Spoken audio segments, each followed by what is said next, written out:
दिल दोस्ती दुनियादारीचा सोमवारचा भाग खूप रंजक होता, कारण रेश्माला चक्क आत्महत्या करायची होती आणि आत्महत्येचं कारण होतं की ती बाबांशी खोटं बोललीये. बाबांनी तिच्यासाठी इतकं काही केलं आणि ती बाबांशी खोटं बोलली. त्यावर हुंदके देऊन देऊन ती रडत होती आणि आपल्या आत्महत्येच्या निर्णयावर ठाम होती. तिच्या या ठामपणाला दुजोरा देऊन कैवल्य, आशू आणि सुजय तिला आत्महत्येचे भन्नाट उपाय सुचवू लागले.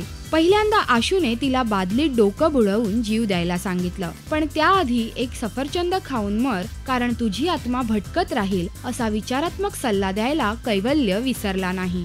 सुजयने तिला भिंतीवर डोकं आपटून मरण्याचा सल्ला दिला आणि साधारण किती वेळात आणि कसं मरण येईल हेही तिला समजावून सांगितलं. नंतर तिला बनवून दिला फासी का फंदा आणि पंख्याला लटक असं सुचवलं. पण मग मुंबईच्या घरांची छपरं आणि पंखे इतके मजबूत नसावेत या शंकेमुळे तोही प्लान बारगळला. एव्हाना रेश्माला अंदाज आला की हे तिघं मिळून तिची खेचतायत. सो ती थोडी थंड झाली. पण तेवढ्यात कैवल्यने म्हटलं की रेश्माने आत्महत्या केलीच पाहिजे आणि असं म्हणत तो तिच्या हाताला खेचत तिला राहत्या इमारतीच्या टेरेसवर घेऊन आला. त्या दोघांमागून आशू, सुजय, ॲना आणि मिनलही आलेच.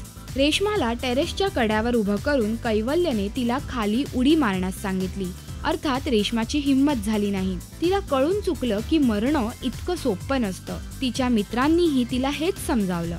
कैवल्यने सुद्धा कन्फेस केलं की एकदा बाबांनी त्याची गिटार जाळून टाकली, त्याच्या म्युझिकच्या करिअरला विरोध केला, म्हणून तोही ट्रेन ट्रॅक्सवर आत्महत्या करायला निघाला होता. पण ट्रॅक्सच्या आजूबाजूला असलेल्या गरीब मुलांना पाहून त्याला स्वतःच्या भ्याडपणाची दया आली. हे ऐकून रेश्मालाही आपली चूक कळली आणि तिने सर्वांना 2 प्रॉमिसेस केली. पहिलं म्हणजे ती कधीच मरणाची वार्ता करणार नाही आणि दुसरं म्हणजे यापुढे ती कधीच रडणार नाही. आता रेश्मा आपलं प्रॉमिस टिकवण्यासाठी काय मेहनत घेते हे पाहूया.